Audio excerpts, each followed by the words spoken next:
Look, I'm not much of a prognosticator, but I think we've reached the point where the tide is finally turning on electrification. And don't get me wrong, there have been plenty of good ones to this point, but it's that cascade of great ones we've been waiting for, and I think it's finally here. And you can definitely count the Kia EV6 in that wave, and that's in spite of some of the same issues, most of the minor that I ran into in the Hyundai Ioniq 5. Though just like with that thing, you should make sure they aren't deal breakers for you before you sign on the dotted line.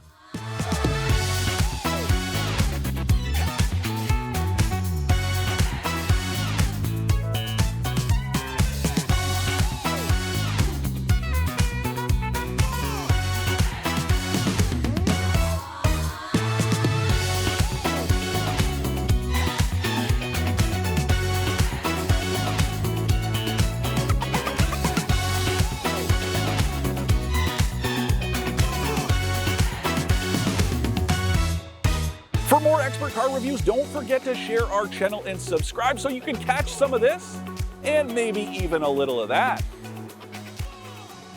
So for those of you who don't know, Kia and Hyundai, they're the same company. They fall under the Hyundai Group umbrella, and that means they can share platforms, powertrains, you name it, and that is very much the case here. Now, the same thing applied back with the Kia Niro and the Hyundai Ioniq. That was available as a hybrid, plug-in hybrid, and electric. Same powertrain, same platform, the same thing here. This and the Ioniq 5, which I already reviewed. You can go ahead and watch that. Once you're done, we'll throw the link up in the top corner there. You can check that out too. Everything is the same in terms of the platform, the battery, and the electric motor. So there's a base version that's rear-wheel drive. It uses a single electric motor to power the rear wheels. It makes something like 167 horsepower and 225 pound-feet of torque. Think something like that. It's got like a 55.8 kilowatt hour battery pack. And then there's a long-range version with rear-wheel drive. That uses a 77.4 kilowatt hour battery pack and has a range of about 500 kilometers, which is pretty good. And it's like I said on the Own the Road with AutoTrader podcast, which you already subscribe to, right? Anyways, the more range, the better. That is very much the case. It doesn't matter what electric car you're talking about. But I think that 500 ballpark, it's pretty good. And that brings me to this one I'm driving. It's the long range, but all-wheel drive. So it uses that same 77.4 kilowatt hour battery pack, but it adds a second electric motor to power the front wheels. That also means it takes some of that range away because obviously driving more wheels takes more energy. So it's got officially a 441 kilometer range, which is pretty good. Could be a little bit better, but then even still, my first charge earlier this week, that jumped up to 468 kilometers, I think. It's based on how you drive. So the more efficiently you drive, the more efficient it's going to be and the more range you are going to end up with. Now, regardless of the range, this thing does have quick charging capabilities. And that is huge because you can hook up to a DC fast charger. Kia says it should take you about 18 minutes to go from 10 to 80%. That's impressive. And it also seems pretty accurate. I hooked up the other day. I was at 39% and I went to 99% in 42 minutes. And don't forget, the last 20%, that takes the longest. The best analogy I can think of is the one I use every time I review an EV. Charging a battery, it's a lot like filling an ice cube tray because it's easy to get water down in all the pockets. But if you want to make them all even, that takes the longest because it has to find all the low spots. Same thing applies here. All those individual cells means, yeah, you can get energy into all of them. But if you want to make them all even, it's going to take a little bit longer because it needs to find those little empty areas, for lack of a better word. And also, 45 minutes to an hour, that's a grocery shopping trip, wandering around. I keep a book with me. That way I can read while I wait. Now, like I said in my Ioniq 5 review, which was in the dead of winter and freezing cold, not exactly ideal to sit in the car for an hour, especially without the HVAC system on. But the point is you can find stuff to do. And also, if you get a level 2 charger installed at home, which I highly recommend, it should take you about 6 hours to charge the small battery pack and 7 hours to charge this big one. And that's a full charge. That means you can do it overnight, and it's only going to cost you a few bucks. Here in Ontario, off-peak hours, excellent. It is a great option. And it really is the perfect scenario for electric vehicle owners. Charge at home so you can take advantage of those cheaper rates, as well as the time that the car is sitting there anyways, you may as well plug it in. The only other thing to say about charging, now this thing, it should be capable of a maximum of, I think, 200 kilowatts, but those are ideal numbers. The most I saw this morning and the most I've seen this week, right around 95 kilowatts, and that's out of your control. It really depends on stuff like the charger itself, how much it can pump out, what else is going on, I don't know, time of day, weather, all of that stuff. It's not that cold today, so 95 does feel like it was throttled back a little bit, but even still, it only took me about half an hour to get from 64% to 98%. So again, impressive. Didn't mean I was sitting around for long, but I had my book with me, so that was a nice way to start the day. But again, it's just those are ideal numbers, and that is why charging at home is so key. But also, we're going to have to change our mentalities when it comes to electric vehicles. It's not the same as it is with a gas-powered car where you can take a look and say, oh, I've only got a quarter tank, but I'll just fill up later. No, because it's going to take a little bit longer, you're going to want to do it at the start of your trips to get as much as you can out of each leg of your journey, especially if you're going on a road trip. If I wanted to drive from here to Montreal, well, this is not going to make it. It doesn't have enough range. That doesn't deter me, but I'm going to make sure I leave as close to 100% as possible so that when I stop, I don't know, in Kingston, it's not going to take me that long. Again, about 45 minutes to an hour, and I can make the rest of my journey without a problem.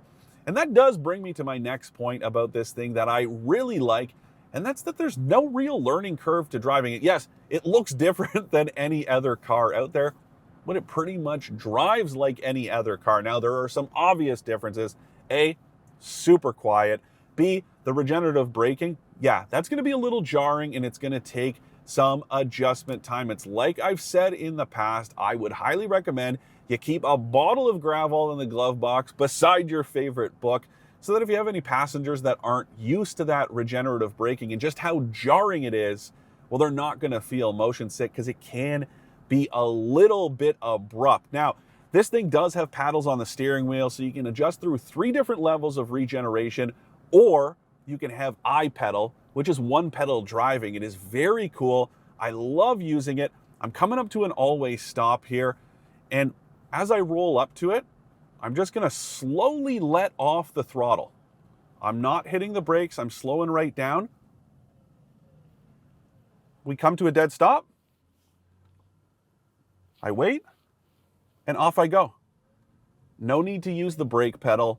That is very, very nice. It does take some getting used to, but it doesn't take much time to adjust to. Another thing that takes a little bit of time is the instantaneous torque delivery you get. Now, this one, I'm driving, it is that dual motor, so it's got something like 440 pound-feet of torque between the two motors. I have it in eco mode right now, doing about 60, but when I step on it, it really gets up and goes. And if you put it in sport mode, yeah, it's even quicker. This thing really is like a sport compact car. You can expect to get to 100 kilometers an hour in right around 5 seconds or so, which is plenty quick. That's right in the same range as something like the Volkswagen Golf R. And don't forget, that's a performance vehicle, and this isn't. So those are very quick acceleration times. It also means you can have a little bit of fun. And that's kind of the case with this car in general. It's got a really wide track. Even when you take a look at it, you can just see all that width. It handles really nicely. Kia's nailed that. This is definitely more sporty than the Ioniq 5. It has most of the same characteristics, but it's just a little bit more engaging. But again, it's got that duality that I love, so it's very easy to drive it efficiently as well. Now, officially, this thing is rated for 19.9 kilowatt hours per 100 kilometers. It's the same formula as a gas-powered car that's rated in liters per 100 kilometers. Well, this consumption rate is how many kilowatt hours you burn per 100 kilometers. Makes a lot of sense, right? So 19.9 for the dual motor all-wheel drive version. I think it's 18 for the single motor rear-wheel drive version, but I've been down below that 18 with this all-wheel drive version with a lot of highway driving too. I've done like 400 kilometers so far this week, and I'm still below 18. That is very nice. It's also better than I did in the Ioniq 5, which was a wintertime test. And that is important because just like a gas-powered vehicle, you're going to use more energy in the cold weather. But I'm impressed with just how little energy this uses in day-to-day driving. Now, as far as drive differences between this and a conventional car, obviously that battery pack, it's low down, it's heavy, and it's very rigid. And you are going to notice that the only electric car that I haven't noticed it in is the BMW iX. It hides its weight and that low down stiffness very well, but this isn't bad. And again, it's very typical of the average EV. It just means on a winding road like this one, there's kind of that roller coaster sensation where you feel like one of those wacky waving inflatable arm tube men, but only from the waist up. You stay very planted from the waist down, so you're just kind of flailing around a little bit. Yeah, there's not much bolstering to the seats, but it does make it kind of fun and engaging. And I guarantee you, the kids are going to love that sensation. You know, when you're cruising around and you go over a hill and you get that feeling in your stomach and the kids are going to giggle in the back? Definitely the case here when you toss it into a corner a little bit. But again, it feels very planted. I ran into a woman the other day while I was charging, and she was very interested in the car, but one of her questions was how safe and stable it felt. And I understand for people who are unfamiliar with electric vehicles, feels foreign to them, and it is a very valid question. But right away, the thing you're going to notice is all of that weight down low does make it feel so planted and safe. And of course, there's all kinds of advanced safety features too, and we will get to those. But again, just the very construction of this car leads to that feeling of safety and stability. Obviously, we do have to get to some pain points, starting with headroom. Now, I don't know if you guys have been able to notice, but I've been slouching a little bit. If I sit upright, my head digs into the corner of this sunroof. I didn't have that problem in the Ioniq 5, but that's because it doesn't have a sunroof. It has this fixed panoramic pane of glass, and that means it's a little bit wider, so I didn't have any issues. But here is very uncomfortable. And yes, before you ask, the seat is as low as it will go. I obviously know enough to check that before I start to complain. But it's something that tall drivers should take note of, because that can be very troubling. You don't want to feel like you're squished down in your own car, especially on the commute to work. You should be comfortable. You should just feel like you're ready to respond and that you're engaged in the drive, and not that you're kind of sleepy and slouched and uncomfortable. So that is something you should check, especially before you put a deposit down on this car. A couple other issues here. One of them is related to the room. It's the fact that no matter how I adjust this steering wheel, I cannot see the speedometer. The ring of the wheel completely obstructs it from view because it's up here on the left-hand side. I complained about that in the Ioniq 5, and I really don't understand what the logic was, because lots of these digital gauge clusters, they at least give you some configurability so you can choose to have the speedometer in the middle. Well, here, it doesn't matter what setting you have it in, there's no option to adjust that. It could be something that Kia could update, but it is very annoying because the only way I can see it is if I crane my neck, or if I opt for this top trim that has a head-up display. Without that, I would not be able to see the speed that I'm traveling, and that is driving safety 101. Very disappointed with the fact that this wasn't more thought through. There are some other issues too, starting with this touch panel down below the touchscreen. Now, it looks cool, and it is a little bit novel, because instead of doing it the way Hyundai did it in the Ioniq 5, Kia mixed it up a little bit so you can actually pull up climate settings, or you can hit this little toggle here and it brings up infotainment settings, but you still get little climate ones beside it. The other cool thing is it changes these two knobs that bookend this display, so they go from volume and tune to temperature for the dual zone automatic climate control that is standard. Again, it's cool, but it does add an extra step to the process, and there are more problems here too. The big one for me that is very bizarre, I cannot stop the climate system completely from this touch panel. Doesn't matter how many times you tap that fan button, it will only go to the lowest fan speed setting, but it will not shut off completely. To do that, you have to pull up the climate menu, and there's no way to do it with voice commands either. That's very basic. You can only do stuff like make phone calls and give it destinations for the navigation system. That is standard, by the way, but that's very frustrating. I really hate this integration of technology, but not enough. It doesn't go far enough. So the fact that you can't do those climate controls from this climate panel, it's very irritating. Some other annoyances too. Now, there really aren't many physical controls in here, but there is this bank of buttons by my left knee, which is usually where Kia stashes a lane keep assist button. I love it. There's not one here, but the cool thing is this highway drive assist button on the steering wheel, well, if you tap it, that's how you turn on the steering assistance. If you hold it down, that's how you engage or disengage lane keep assist as well. So at least it's there, just not quite as simple as the button by your knee. And about that highway drive assist, this is highway drive assist 2, which means it's also got automated lane changes. Kind of cool, though I have to say these are the slowest I have ever experienced. BMWs, they're a little too abrupt, but this can almost feel like it's not going to happen at all. But here's the other problem. If you apply any steering input at all, it'll cancel the automated lane change. So that is a bit of a disappointment. And don't forget, you have to keep your hands on the wheel. This is not GM Super Cruise where you can go completely hands-free. So that adds just another element of confusion to the proceedings here. I do have to say though, all that advanced safety stuff, it is standard. Forward collision warning with pedestrian detection and automatic emergency braking, adaptive cruise control, lane keep assist. The only stuff you have to pay more for is that blind view monitor system where you can actually get a live look at either side of the car in the instrument cluster, as well as that highway driving assist. But the rest of it is here, and there's lots of other good standard stuff as well, like this massive 12.3-inch touchscreen, Apple CarPlay and Android Auto, satellite radio, heated front seats. And then you got to step up to the second trim if you want stuff like a heat pump that recovers waste heat from the powertrain to warm the cabin. That is very cool, as well as a heated steering wheel. And then when you go up to the top trims, this GT line package like the one I'm driving, that's how you get ventilated front seats, as well as heated rear ones, a head-up display. Now the price range for the EV6, it's about 47 grand to about 64 grand before tax, which is competitive with stuff like the Ioniq 5, go figure. But this GT Line 2 package, or whatever Kia calls it, it's actually a couple grand more than the most expensive Ioniq 5 you can buy. Now, I'm not saying it's not worth paying for, it's just something to consider.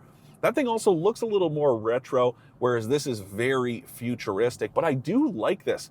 I like the seats. They're even fairly comfortable, which is not usually the case for Kia, as well as all these different patterns and textures in here.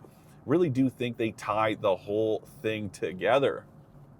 Now, obviously, there are some other features that are exclusive to this top-of-the-line package, starting with what's called vehicle to load. Basically, glorified household charging. There's an outlet under the back seat. It means you can plug stuff in just like you would at home and it runs off the battery pack. But another feature that's exclusive to this $64,000 trim, a cargo privacy cover.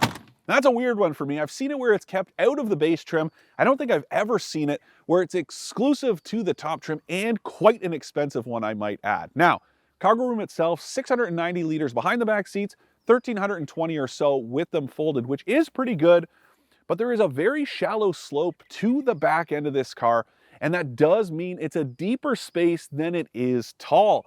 And something else I got to talk about that I went over with the Ioniq 5, one of the most dumbfounding decisions I have ever encountered. There is no rear wiper here. Very odd. Now, it might not seem too bad this time of year, but in the wintertime, trust me, it is going to be miserable. And it's also not exclusive to Hyundai and Kia. Toyota and Subaru with their new electric twins, no rear wiper there either. And what do you get? Maybe a couple extra kilometers per charge. Very odd. But back to the good news. There's some stuff I really like, starting with the way the charge port is hidden back here. It's a very clever touch. Yes, like I said, there's DC fast charging, and something else I like, vehicle to load outside the car. Plug in whatever you want on the campsite or just when you're out and about. You go ahead, you take this, slide it into the charge port, and now you have reverse charging. It's taking the battery energy and it's pumping it out instead of taking it in. I like that a lot. And then there's some other clever touches here. I really like the approach lights that are tucked up here under the edges of the spoiler. The flush door handles, not really my thing, but I do understand the novelty of them. Just overall, it feels like there's a lot to look at here. If you're talking about the reverse light, the way it's tucked up under the bumper, I think it's very cool. Not only does it accent the overall styling, but it gives you something cool to look at every time you approach this thing. The only thing I don't like, you might not be able to tell from out here, but these A-pillars are quite thick, and that leads to some natural blind spots up front. Those are a no-no. But overall, I gotta say, I like the way this thing looks, and more importantly, the way it drives. To recap, I like the styling of the Kia EV6 both inside and out, the good features you get across the lineup, and the approachable and exciting drive. I don't like the lack of a rear wiper, the somewhat complicated controls, and that the speedometer is blocked by the steering wheel, not to mention the lack of headroom up front. Obviously, headroom isn't going to be an issue for all of you, and neither is the obstructed speedometer. But then my other complaints, like the lack of a rear wiper, or the way you have to dive into the infotainment system to shut the climate control off, or even the way this hatch cuts into cargo room, that's all universal. But then this thing is fantastic to drive, has some great features, decent range, and quick charging capabilities, all the characteristics that make this a very desirable EV to own. And that's why my best advice if you're serious about the EV6 is to get some hands-on time for yourself before you get too excited about the idea of parking one in your driveway.